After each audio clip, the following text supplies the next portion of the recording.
kurusha abandi. MVP ni Clement ugitwara we bita nigena rwose ari abantu nta nubwo muha amahirwe niwe ugitwara. ayo mafoto abantu baba bayitegura kuza kuyabona hari abantu baba bamaze igihe kinini bitiranya kuba top scorer no kuba MVP. Uwo bita Umar Aba afite imibare myiza, yafashe Bugesera kuguma mu cyiciro cya mbere, ariko ni ikipe yastragorinze cyane, byarenze kuyisaba jone 28 kugira ngo igume mu cyiciro cya mbere. Imibare ye cyane cyane yanatumye aba top scorer, yibonye ku munsi wa nyuma wa shampiyona yo mu Rwanda. N'ubu yihariye kuba ikinirwa hanze y'ikibuga kurenza mu kibuga mo imbere. Ibitego bye yarabibonye yego, ariko abibona ku munsi wa nyuma wa shampiyona. Ikipe ya Bugesera yaramaze kwizera kuva muri relegation. Icyakindi Irene yashaka kuzana nka factor yo kudevana avuga ati ibitego byawe byafashije iki equipe. Ibitego bya Omar Aba byagize agaciro kugumisha Bugesera muri shampiyona. Ni igitego cya penalty yatsinze Rayon Sport. Nicyo wavuga ngo iki cyabaye igitego cy'ingirakamaro, n'ibindi yatsinze n'ingirakamaro. Ariko nyine ikipe ye yari ihagaze gute muri rusange kuri overall performance. Ntabwo wavuga ko Omar Aba twamwita MVP. Ntiwaba MVP ku ikipe yari igiye kumanuka mu cyiciro cya kabiri. Kubera iki Clement ari ugomba gutora? Clement yakinnye imikino yose APR yakinnye, consistency cyo ni kiri cya mbere.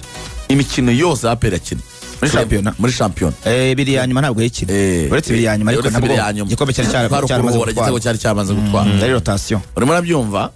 Clement yagize consistency, afite si imibare y'abadefanseri, ama clearance. Ikipe ye niyo yatsinzwe ibitego bike, byose arabifite, barabifatanyije. Yatsinze n'ibitego by the way, ni umudefanseri watsinze ibitego. Hari n'icyo yatsinze mukuru akiza. Nagira ngo mumenyeje ko hari ba rutayizamu Clement arusha ibitego muri APR Football Club. Arsene banganya ibitego, Muzungu banganya ibitego, Kwitonda Rebaka banganya ibitego, Gilbert banganya ibitego. Mamadou Cisse ni bafite bibiri, Mamadou afite bitatu. Urumva ko banganya. Urimo urabyumva? So numva ngo yatsinze ibitego, yabaye consistent, ikipe ye yatsinzwe ibitego bike, yanatwaye n'igikombe cya shampiyona. Ibyo rero biramugira umu grand favori wo gutwara iki gihembo. Undi bahanganye ni Ouattara yakinnye phase retour. Ntabwo byatuma rwose Clement ajye kugiterura rero. Clement rwose najye mu mujyi ahubwo abayiyogoshesha nyogoshoze. Ntabwo yavanaho zira dreads. Azikunda kubi. Okay. Arya kuziretusha aho. Abantu baziretusha bakanazifunga neza. Ibintu byose barebera niyo barebera kuri discipline, fair play. Clement arabarusha pe. Buriya Clement ni no kuva kera. Ibitego yarabitsindaga kera muri za Muhanga, kera mu academy bakimwita amashoti. Buriya bamwitaga amashoti bitewe n'amashoti yarekuraga. Buriya Clement ari ka d'entraînement twigeze kujyamo, yari ari mu batarengeje imyaka 17 ngende muri under 15. Clement buri mwanya wese bamusize uriya Clement buri mwanya wese bamuhaga, yaba ari gukina muri defense, yaba ari kabiri, yaba ari gatatu, yaba umutima wa defense, yaba ari muri mediane, yaba ari kuri attaque, ahantu hose Clement yabagaritse. Mu gihe cy'abana abantu bataramenya ko Clement ikintu kimushyiramo hano muri aba bataka bamurusha ibitego, babona bafite ibitego byinshi kumurusha, ariko icyo kintu kikamuzana aba best player, nicyo kigomba no gutuma abo umukinnyi wa sezo. Bavuga ngo urebye ibitego ntabwo afite ibitego byinshi, ariko urebye amanota yabonye ku mukino, ubwo nibyo bavuga byo keeping ama clean sheet, ama tackles, ama dueli, gufasha ikipe muri rusange kwegukana igikombe cya shampiyona. Ubona rwose nta no kujya gutora cyane. Irene yavugagaho uko baramuhuguje igitego cye nta niyigumure, kavuga ati nta kibazo. Oya byose arabyujuje. Yanze kuburana na raporo ya komiseri. Byose arabyujuje rwose. Agajya shira yemeza nk'uruviri rw'igare. Iki ni icyiciro kimwe muri ko tujya mu makuru tuve ku bindi byiciro birimo nk'abatoza ndetse n'abazamu. Duhere mu batoza. Abatoza harimo Robertinho, harimo Darkonovic, harimo Shaban. Toza mwiza w'umwaka. Abo batoza bose babiri ntibagitoza ama equipe yabo. Shaban no wise Kigali. Shaban waracyahari. Kaho mumbwire rero. Ariko batoza biragoye ku batoza biragoye nk'ubu wenda iyo Darikonovic aza kuba agitoza APR akaba yegukanye igikombe cya shampiyona byari kuba byoroshye guhita umuntu ahamya ko ari buza kuba umutoza w'umwaka.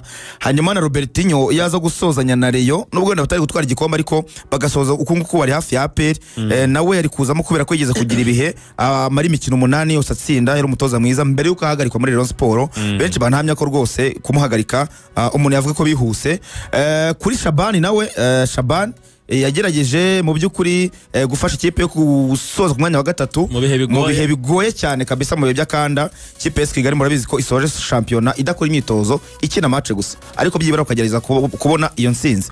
N'umutoza nawe bavuga ko yitwaye neza, ariko nge ku giti cyanjye ndebye overall kuri aba batoza nagiha Darikonovic. Dariko cyambere cyose za APR ku mwanya wa mbere nuvuga ngo iki gikombe itwaye ubundi wabyita ko ari kugitwaye muri APR kubera ko Ndori yatoje imikino 3 ubundi wabyita ko Ndori yatoje umukino umwe, umukino wa Gorilla yatsinze kuko ariko icyo gihe igikombe nibwo basa naho bagitwaye, indi mikino byasaga naho ari ukuyamiza. Ubwo rero igikombe mu by'ukuri bagihawe na Darikonovic yari afite amanota meza mu by'ukuri. Dariko arabarusha imibare kuko ntabwo nafata umutoza wasoje ku mwanya wa gatatu nka Shabani ngo nyimuhe.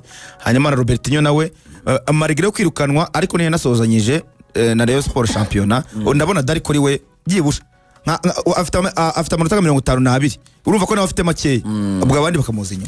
Obita Shabani impamvu arimo hangaha yatoje ikipe ya AS Kigali mu bibazo bikomeye cyane, idahemba abakinnyi basiba gukora imyitozo.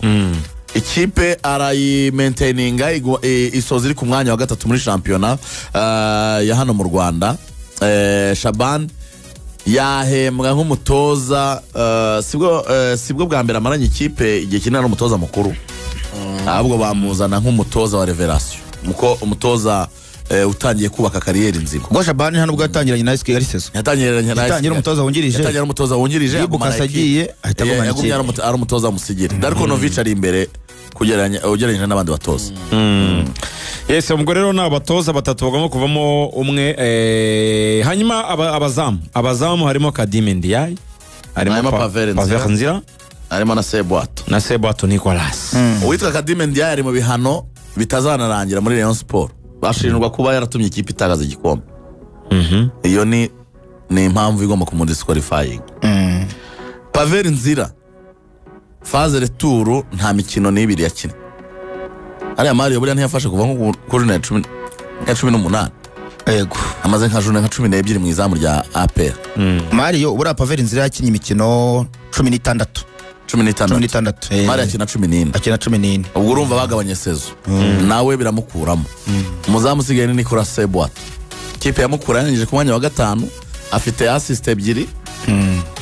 Nicolas Sebwato ari intambwe. Sebwato ubwo nta gitego yatsinze hari.